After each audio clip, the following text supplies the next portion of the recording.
Imagine walking into a fancy restaurant, dressed in your best clothes, surrounded by glittering chandeliers and soft music playing in the background.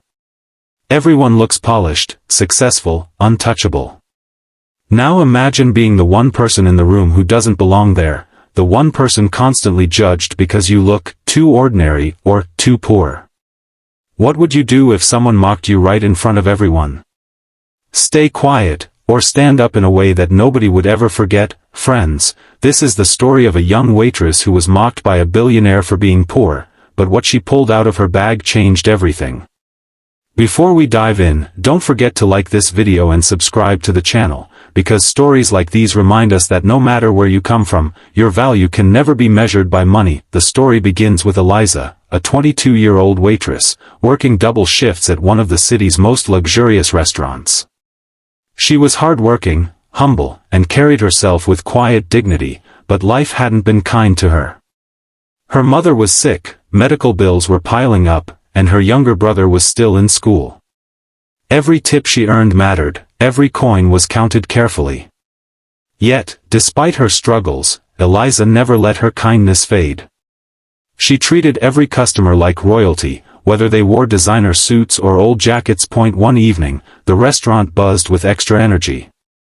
A famous billionaire, Adrian Cole, known for his lavish lifestyle and arrogance, was dining with a group of high-profile investors. He was the type of man who measured people only by wealth and status, dismissing anyone below his level as invisible. Eliza approached the table with her usual warm smile, notebook in hand, ready to take their orders, but Adrian wasn't in the mood for kindness.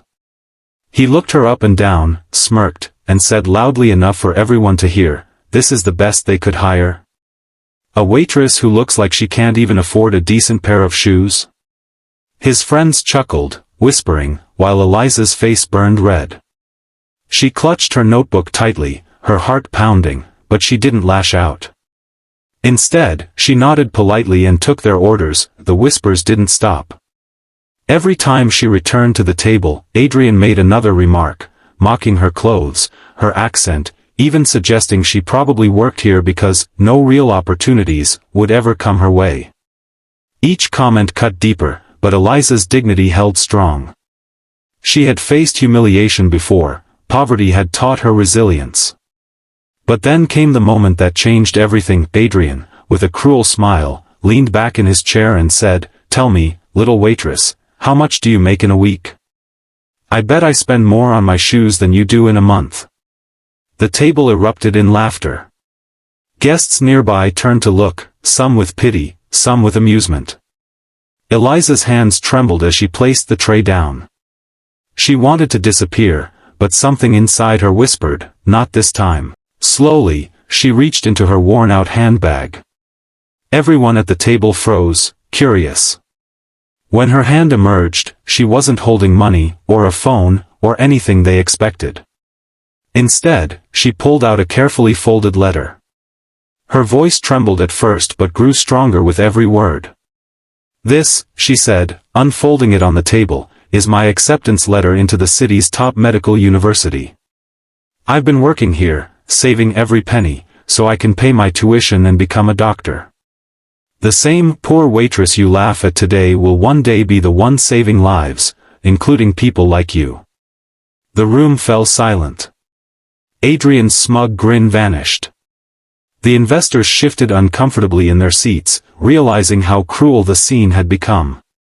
Eliza's eyes glistened, but she didn't cry. She stood tall, her voice steady. "So yes, maybe my shoes are old, maybe my clothes aren't designer. But they don't define me. My dreams do. And no amount of money will ever buy the determination I carry in my heart." The other diners began to applaud. Some even stood, clapping for the young woman who had just turned humiliation into triumph. Adrian sat frozen, his face pale, unable to meet her eyes. For the first time, the billionaire who thought he owned every room realized that wealth alone couldn't silence true strength. After that night, word of Eliza's courage spread. Customers left bigger tips, strangers offered to help with her tuition, and her story became an inspiration across the city. But she never bragged, never let pride take over. She kept working, studying, and chasing her dream with the same quiet dignity she always had. Years later, Eliza stood in a white coat, a stethoscope around her neck, her name proudly displayed on the hospital door, Dr. Eliza Hart. She had become the very thing she promised she would. And one day, as fate would have it, Adrian Cole was admitted to the hospital after a sudden heart problem. Weak, vulnerable, and no longer surrounded by the glitter of wealth, he looked up and saw the doctor entering his room. It was Eliza. For a moment, silence filled the air. Adrian lowered his eyes, shame written across his face. "I remember you," he whispered, voice heavy with regret. "I was wrong." Eliza smiled, not with arrogance, but with the same kindness she had always carried. "I don't hold grudges, Mr. Cole. My duty is to heal, not to judge." And in that moment, the man who once mocked her finally understood the value of true wealth, not in money, but in character. Her story teaches us something powerful: never underestimate someone because of where they are now. Every person you meet is fighting battles you cannot see, carrying dreams you cannot measure.